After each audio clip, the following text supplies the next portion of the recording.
আজ দুঃখ ভারাক্রান্ত মন নিয়ে আপনাদের সামনে হাজির হয়েছি। আপনারা সবই জানেন এবং বোঝেন আমরা আমাদের জীবন দিয়ে চেষ্টা করেছি, কিন্তু দুঃখের বিষয় আজ ঢাকা, চট্টগ্রাম, খুলনা, রাজশাহী, রংপুরে আমার ভাইয়ের রক্তে রাজপথ রঞ্জিত হয়েছে। আজ বাংলার মানুষ মুক্তি চায়, বাংলার মানুষ বাঁচতে চায়, বাংলার মানুষ তার অধিকার চায়। কিন্তু দুঃখের বিষয় আজ দুঃখের সঙ্গে বলতে হয় 23 বছরের করুণ ইতিহাস, বাংলার অত্যাচারের, বাংলার মানুষের রক্তের ইতিহাস, 23 বছরের ইতিহাস, মনুষ্য রক্তের ইতিহাস, বাংলার ইতিহাস, এদেশের মানুষের রক্ত দিয়ে রক্ত রঞ্জিত করার ইতিহাস। 1952 সালে রক্ত দিয়েছি, 1952 সালে নির্বাচনে জয়লাভ করেও আমরা বইতে বসতে পারি নাই। 1958 সালে আইয়ুব খান মার্শাল ল জারি করে 10 বছর পর্যন্ত আমাদের গোলাম করে রেখেছে। 1967 সালে 6 দফার আন্দোলনে 7ই জুনে আমার ছেলেদের গুলি করে হত্যা করা হয়েছে। 1959 সালে আন্দোলনে আইয়ুব খানের পতন হওয়ার পরে যখন ইয়াহিয়া খান সাহেব সরকার নিলেন, তিনি বললেন দেশে শাসনতন্ত্র দেবেন, গণতন্ত্র দেবেন, আমরা মেনে নিলাম। তারপরে অনেক ইতিহাস হয়ে গেল, নির্বাচন হলো। আপনারা জানেন দোষ কি আমাদের? আজকে আমি প্রেসিডেন্ট ইয়াহিয়া খান সাহেবের সঙ্গে দেখা করেছি, আপনারা জানেন, আলাপ আলোচনা করেছি। আমি শুধু বাংলার নয়, পাকিস্তানের মেজরিটি পার্টির নেতা হিসাবে তাকে অনুরোধ করলাম 15 ফেব্রুয়ারি তারিখে আপনি জাতীয় পরিষদের অধিবেশন দেন। তিনি আমার কথা রাখলেন না, তিনি রাখলেন ভুট্টো সাহেবের কথা। তিনি বললেন প্রথম সপ্তাহে মার্চ মাসে হবে, তিনি মানে নিলেন। আমরা বললাম ঠিক আছে, আমরা অ্যাসেম্বলিতে বসবো, আমরা আলোচনা করব। আমি বললাম বক্তৃতার মধ্যে অ্যাসেম্বলির মধ্যে আলোচনা করব। এমনকি আমি এ পর্যন্ত বললাম যদি কেউ ন্যায্য কথা বলে, আমরা সংখ্যায় বেশি হলেও একজন যদিও সে হয়, তার ন্যায্য কথা আমরা মেনে নেব। আসুন বসি, আমরা আলাপ করে শাসনতন্ত্র তৈরি করি।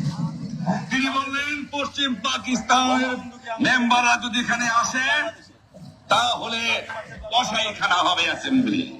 যদি কেউ অ্যাসেম্বলিতে আসে তাহলে পেশোয়ার থেকে করাচি পর্যন্ত দোকান জোর করে বন্ধ করা হবে। তারপরেও যদি কেউ আসে তাকে সন্ন্যাসার করা হবে। আমি বললাম অ্যাসেম্বলি চলবে। তারপরে হঠাৎ 1 তারিখে অ্যাসেম্বলি বন্ধ করে দেওয়া হলো। কি পেলাম আমরা? আমার পয়সা দিয়ে অস্ত্র পেয়েছি বহিঃশত্রু আক্রমণ থেকে দেশকে রক্ষা করার জন্য। আজ সেই অস্ত্র ব্যবহার হচ্ছে আমার দেশের গরিব দুঃখিনী মানুষের বিরুদ্ধে, তার বুকের উপর হচ্ছে গুলি। আমরা পাকিস্তানের সংখ্যাগুরু, আমরা বাঙালিরা যখনই ক্ষমতায় যাওয়ার চেষ্টা করেছি, যখনই এদেশের মালিক হওয়ার চেষ্টা করেছি, তখনই তারা আমাদের উপরে ঝাঁপিয়ে পড়েছেন। তারা আমাদের ভাই। আমি বলেছি তাদের কাছে এই কথা যে আপনারা কেন আপনার ভাইয়ের বুকে গুলি মারবেন? আপনাদের রাখা হয়েছে যদি বহিঃশত্রু আক্রমণ করে তার থেকে দেশকে রক্ষা করার জন্য। তারপরে উনি বললেন যে আমার নামে বলেছেন, আমি নাকি বলে স্বীকার করেছি যে 10 তারিখে রাউন্ড টেবল কনফারেন্স হবে। আমি ওনাকে এই কথা বলে দেওয়ার চাই, আমি তাকে তা বলি নাই।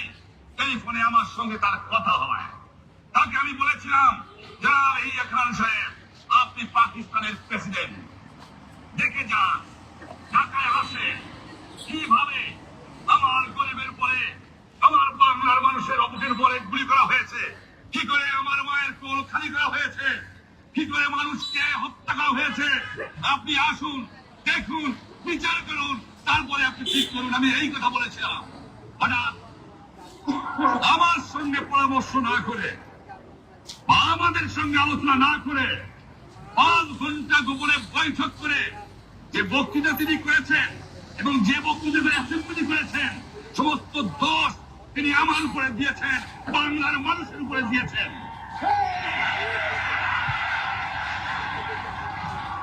আমি পরিষ্কার মিটিংয়ে বলেছি, এবারের সংগ্রাম আমার মুক্তির সংগ্রাম, এবারের সংগ্রাম স্বাধীনতার সংগ্রাম। 25 তারিখে অ্যাসেম্বলি কল করেছে, রক্তের দাগ শুকায় নাই। আমি 10 তারিখে বলে দিয়েছি যে ওই শহীদের রক্তের উপর দিয়ে পাড়া দিয়ে আরটিসিতে মুজিবুর রহমান যোগদান করতে পারে না। অ্যাসেম্বলি কল করেছেন, আমার দাবি মানতে হবে। প্রথম, সামরিক আইন মার্শাল ল উদ্ধ করতে হবে, সমস্ত সামরিক বাহিনীর লোকদের ব্যারাকে ফেরত দিতে হবে, যেভাবে হত্যা করা হয়েছে তার তদন্ত করতে হবে, আর জনগণের প্রতিনিধির কাছে ক্ষমতা হস্তান্তর করতে হবে। তারপরে বিবেচনা করে দেখব আমরা অ্যাসেম্বলিতে বসতে পারবো কি পারবো না। এর পূর্বে অ্যাসেম্বলিতে বসা, আমরা অ্যাসেম্বলিতে বসতে আমরা পারি না। জনগণ সে অধিকার আমাকে দেয় নাই।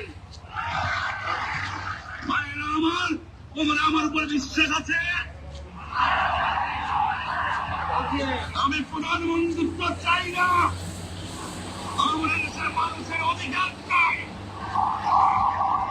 আর যদি একটা গুলি চলে, আর যদি আমার লোকের উপর হত্যা করা হয়, আমাদের উপর কাছে আমার অনুরোধ রইল, প্রত্যেক ঘরে ঘরে তুষ্ট করে তোলো। আমাদের যা কিছু আছে তাই নিয়ে শত্রুর মোকাবেলা করতে হবে এবং জীবনের তরে রাস্তাঘাট যা যা আছে সবকিছু আমি যদি হুকুম দিতে নাও পারি, তোমরা বন্ধ করে দেবে। তোমরা আমার ভাই, তোমরা পাড়াকে থাকো, কেউ তোমাদের কিছু বলবে না, কিন্তু আর আমার বুকের উপর গুলি চালাবার চেষ্টা করো না, ভালো হবে না। 7 কোটি মানুষকে তাবা রাখতে পারবো না। আমরা যখন মরতে শিখেছি তখন কেউ আমাদের দবাতে পারবে না। এ পর্যন্ত আমার এই দেশের মুক্তি না হয়ে আপনার ট্যাক্স বন্ধ করে দেওয়া হলো, কেউ দেবে না। আমি অনুরোধ করছি, আপনারা আমাদের ভাই, আপনারা দেশকে একেবারে জাহান্নামে ধ্বংস করে দিয়েন না। জীবনে আর কোনদিন আপনাদের মুখ দেখা দেখি হবে না। যদিও আমরা শান্তিপূর্ণভাবে আমাদের ফয়সলা করতে পারি, তাহলে অন্তপক্ষে ভাই ভাই হিসেবে বাস করার সম্ভাবনা আছে। সেই জন্য আপনাদের অনুরোধ করছি, আমার এই দেশে আপনারা মিলিটারি শাসন চালাবার চেষ্টা করবেন না। দ্বিতীয় কথা,